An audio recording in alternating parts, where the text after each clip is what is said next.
Mi nombre es Lina Herrera, yo soy psicóloga.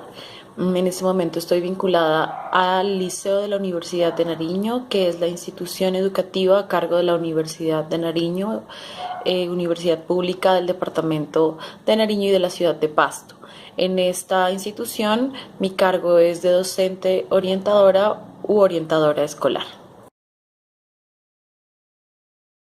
Como orientadora escolar, me encargo de la atención a estudiantes y padres de familia debido pues principalmente al desempeño académico, a situaciones de convivencia o dificultades emocionales o psicosociales que se presentan dentro de la institución con los estudiantes. También me encargo de la escuela de padres, es decir, de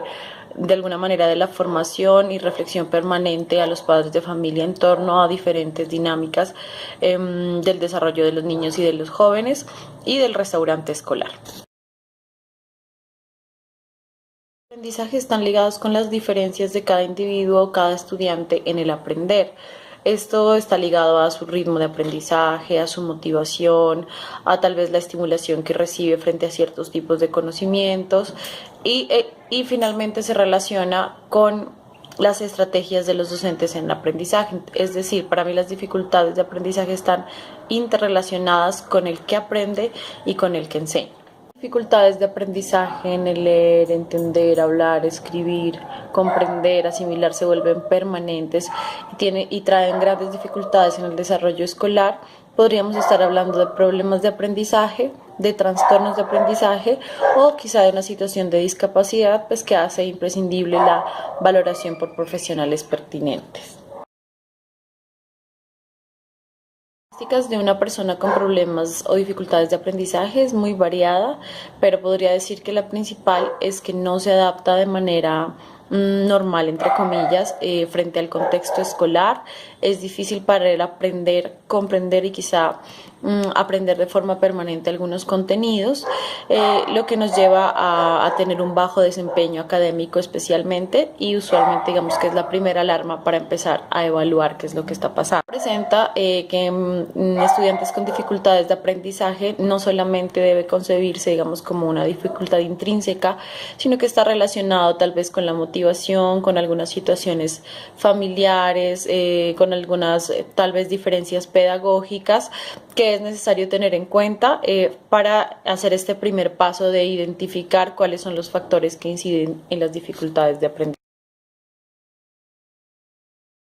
Espacio de orientación escolar y específicamente dentro de mi espacio, dentro del Liceo de la Universidad de Nariño, afortunadamente contamos con un equipo de apoyo importante que es la coordinación del programa de inclusión y también la gestora de inclusión que es otorgada por la Alcaldía Municipal o Secretaría de Educación Municipal. En este sentido, pues una de mis funciones es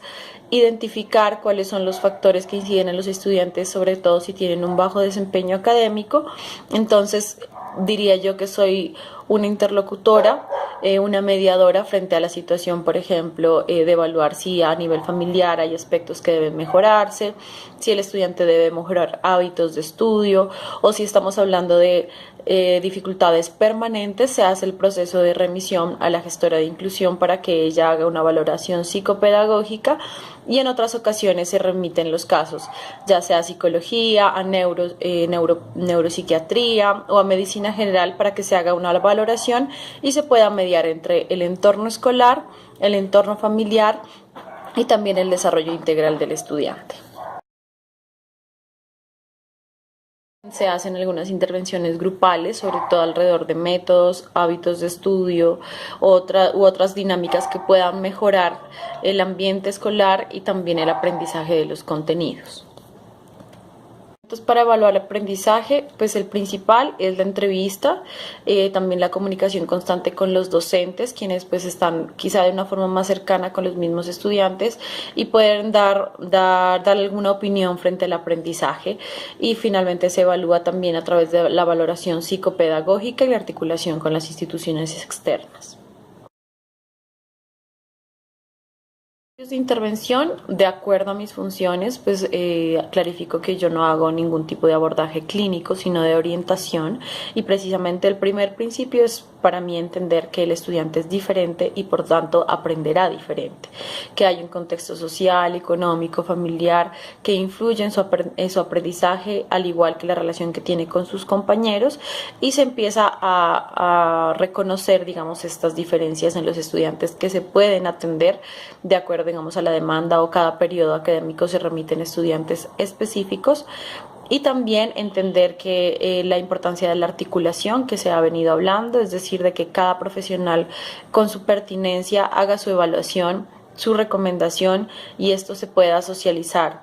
a la familia quizá, o a los docentes también, frente a la flexibilización curricular. En relación al modelo colaborativo, podría decir que es el modelo ideal de abordaje de las dificultades de aprendizaje. Esto quiere decir que para mí es una posición ética, tal vez transdisciplinar, en relación al quehacer de cada uno de los profesionales, y es empezar a entender que las dificultades de aprendizaje no se pueden entender desde una sola mirada y una sola postura, ya que está la postura médica, quizá la postura del especialista, la postura del neuropsiquiatra, un neuropedagogo, la postura del orientador escolar, que está más dentro del contexto, y esto nos lleva realmente a hacer una intervención integral. Es el modelo ideal. Quizá las dificultades son más en cuestión de la realidad. Muchas veces algunos estudiantes pues cuentan con la posibilidad solamente de ir a través de EPS, y eso en función de tiempos, por ejemplo, es muy difícil de articular en este momento, en nuestro contexto actual. Es muy difícil recibir una cita con especialista, y eso hace que debamos trabajar de otra manera, o debamos quizá intervenir dentro de nuestras posibilidades. Lo ideal es que haya un proceso articulado, es que se entienda desde diferentes enfoques, y que la comunicación entre estos profesionales también sea asertiva y permanente, para que podamos tener, digamos, un efecto y una mejoría, digamos, que se pueda evidenciar de la mejor manera.